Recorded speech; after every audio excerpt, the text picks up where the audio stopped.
6월 25일 오늘의 말씀은 역대상 25장 1절에서 31절입니다.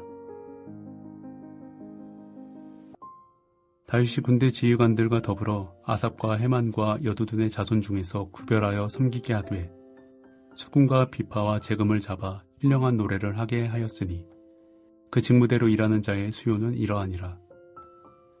아삽의 아들들은 삭굴과 요셉과 느다냐와 아사렐라니 이 아삽의 아들들이 아삽의 지휘 아래 왕의 명령을 따라 신령한 노래를 하며 여두둔에게 이르러서는 그의 아들들 그달리야와 스리와 여사야와 시므이와 하사바야와 마띠디야 6사람이니 그의 아버지 여두둔의 지휘 아래 수금을 잡아 신령한 노래를 하며 여호와께 감사하며 찬양하며 헤만에게 이르러는 그의 아들들 붓기야와 마따냐와 우시엘과 스부엘과 여리목과 하나냐와 하나니와 엘리아다와 깃달디와 로맘디에셀과 요스브가사와 말로디와 호델과 마아시옷이라. 이는 다 헤만의 아들들이니 나팔을 부는 자들이며 헤만은 하나님의 말씀을 가진 왕의 성견자라. 하나님이 헤만에게 14아들과 3딸을 주셨더라. 이들이 다 그들의 아버지의 지휘 아래 재금과 비파와 수금을 잡아 여호와의 전에서 노래하여 하나님의 전을 섬겼으며 아삽과 여두둔과 헤만은 왕의 지휘 아래 있었으니 그들과 모든 형제 곧 여호와 찬송하기를 배워 익숙한 자의 수요가 280명이라. 이 무리의 큰 자나 작은 자나 스승이나 제자를 막론하고 다같이 제비 뽑아 직임을 얻었으니 첫째로 제비 뽑힌 자는 아삽의 아들 중 요셉이요 둘째는 그달리야이니 그와 그의 형제들과 아들들 12명이요 셋째는 삭굴이니 그의 아들들과 형제들과 12명이요 넷째는 아스리이니 그의 아들들과 형제들과 12명이요 다섯째는 느다냐니 그의 아들들과 형제들과 12명이요 여섯째는 붓기야니 그의 아들들과 형제들과 12명이요 일곱째는 여사렐라니 그의 아들들과 형제들과 12명이요 여덟째는 여사야니 그의 아들들과 형제들과 12명이요 아홉째는 마따냐니 그의 아들들과 형제들과 12명이요 열째는 시므이니 그의 아들들과 형제들과 12명이요 열한째는 아사렐이니 그의 아들들과 형제들과 12명이요 열두째는 하사바니 그의 아들들과 형제들과 12명이요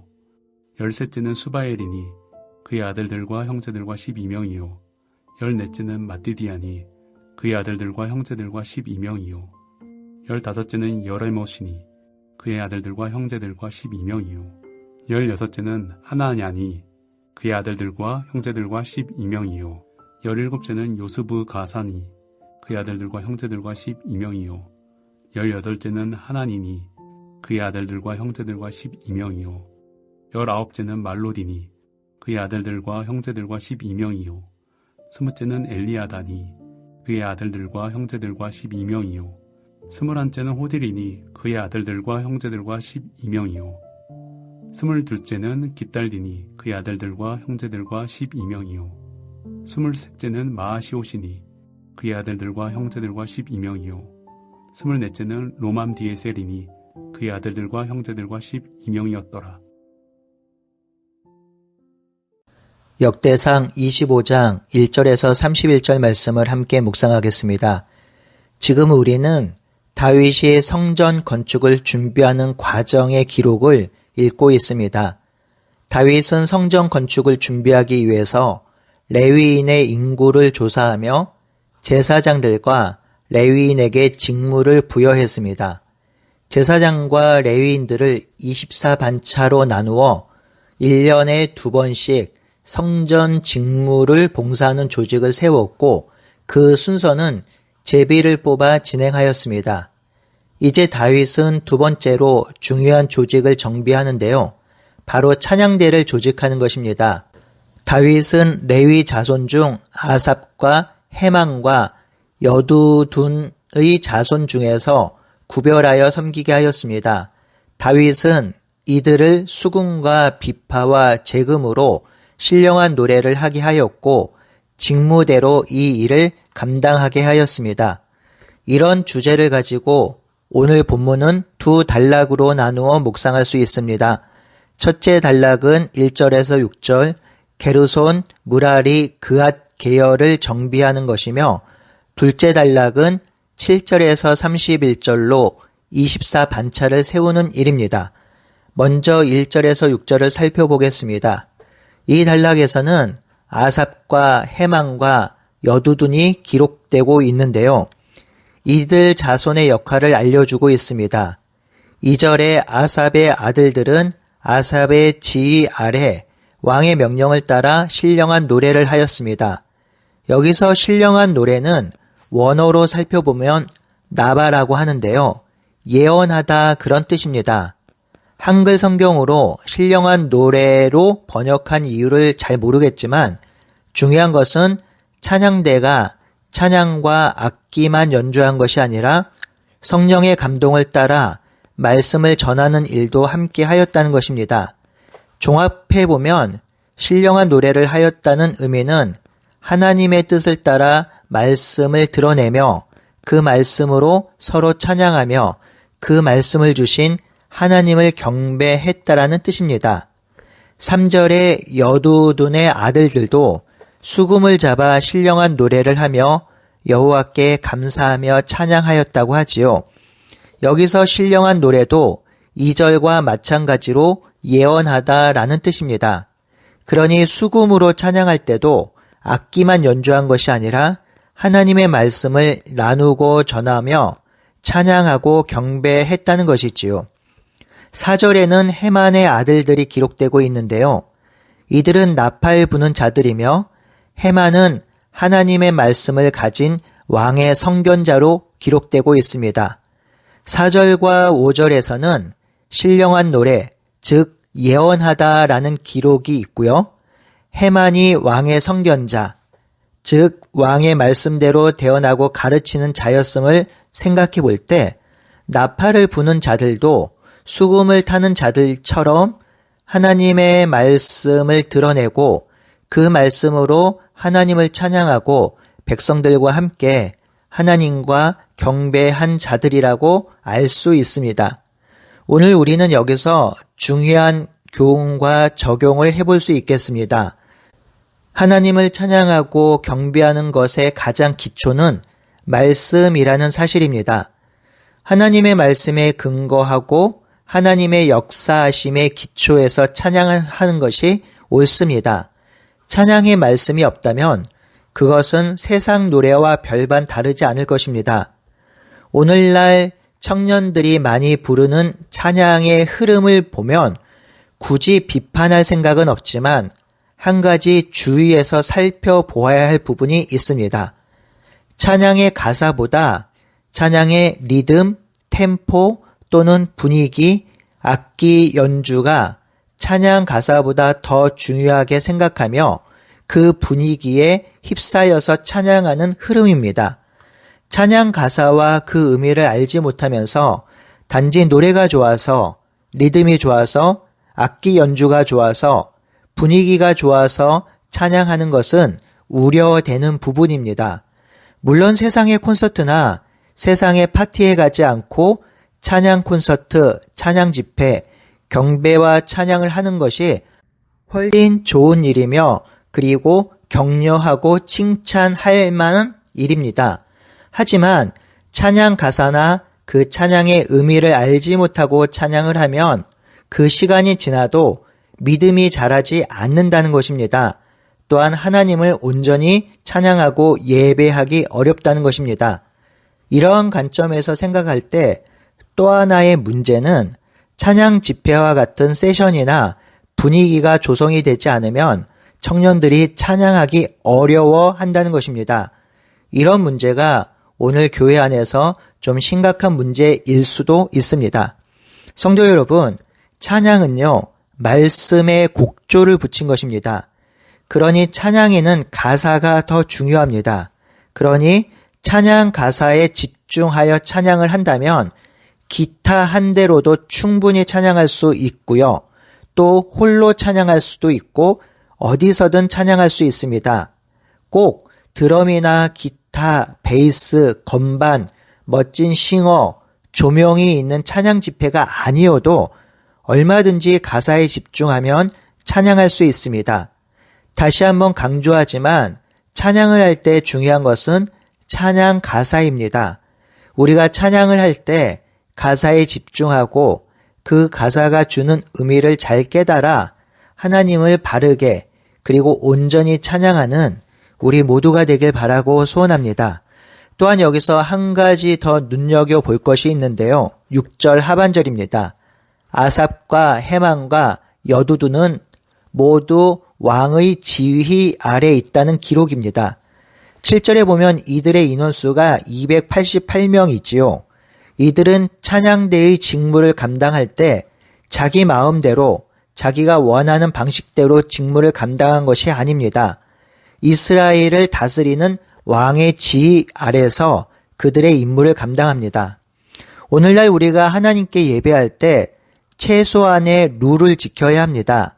이 룰은 교회의 공동의회에서 세운 담임 목사의 지도 아래 그리고 교회의 영적인 부분을 점검하고 지켜나가는 당회의 지도 아래 예배가 세워져야 한다는 것입니다. 이유는 예배는 우리 모두가 하나님께 드리는 경배와 찬양이기 때문입니다. 그러니 내 마음대로 내 방식대로가 아닌 우리 모두가 합의하고 협의한 대로 하나님을 예배하는 것이 중요합니다. 그렇지 않으면 예배는 혼잡해지고 질서가 사라져 오히려 번잡하고 마음을 하나님께 드리기 어렵게 될 것입니다. 교회 공동체는 여러 성도가 모인 곳이므로 질서가 있어야 하며 그 질서는 교회에서 직임을 부여한 리더에게 순종할 때 유지되는 것입니다. 우리 교회가 교회의 지도자들 아래 모두 한 마음으로 하나님을 예배하는 공동체가 되길 바랍니다. 둘째 단락 6절에서 31절은 찬양대를 24반차로 나누는 내용입니다.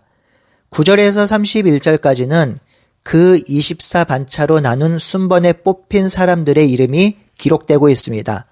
반차라는 의미는 어제 제가 설명을 해드렸습니다.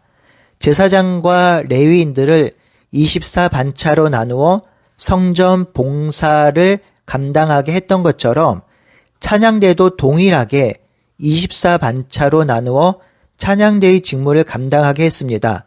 오늘 본문에 보니까 아삭과 헤만과 여두둔의 자손들이 288명인데 24반차로 나누니 12명이 됩니다. 그러니 이 12명이 1년에 일주일씩 2번 찬양대로 섬기는 것이지요. 이 순서는 제비를 뽑아 진행했습니다. 여기서 제비를 뽑았다는 것은 누가 어느 순서에 들어가도 하나님을 찬양하는 일에 지장이 없었다는 뜻이며 하나님의 주권을 인정하며 순종했다는 의미를 가지고 있습니다. 다윗은 지금 성전 건축을 준비하면서 제사장과 레위인과 찬양대의 인구를 조사하고 그들을 24반차로 구분하여 정비하고 1년에 2차례씩 성전 봉사를 감당할 수 있도록 스케줄을 관리해주고 있습니다. 이것이 다윗의 사역 중에 가장 중요한 사역이며 귀한 사역이었습니다. 이는 하나님께 예배하고 제사하고 하나님과 동행하는 것이 신앙하는 삶에 그리고 하나님 나라 백성으로 살아가는데 가장 중요한 일임을 우리들에게 말해주고 있는 것입니다. 사랑하는 성도 여러분, 우리의 신앙을 한번 돌아봅시다. 예배는 일상의 예배와 공동체가 함께 모여드리는 예배가 있습니다. 이 두 예배는 모두 중요합니다. 그런데 순서가 있습니다. 공동체로 함께 모여드리는 예배가 먼저입니다. 이 예배가 없이 일상의 예배를 드린다는 것은 올바르지 않고 가능하지도 않습니다. 이 예배가 무너지면 일상의 예배도 무너지고 신앙하는 삶도 무너집니다. 어떻게 하나님을 만나지 않고 하나님을 예배하지 못하는데 성도로 제자로 살아갈 수 있을까요? 오늘 하루 우리가 드리는 예배가 얼마나 중요하고 가치 있는 일인지 다시 한번 깊이 생각해 봅시다.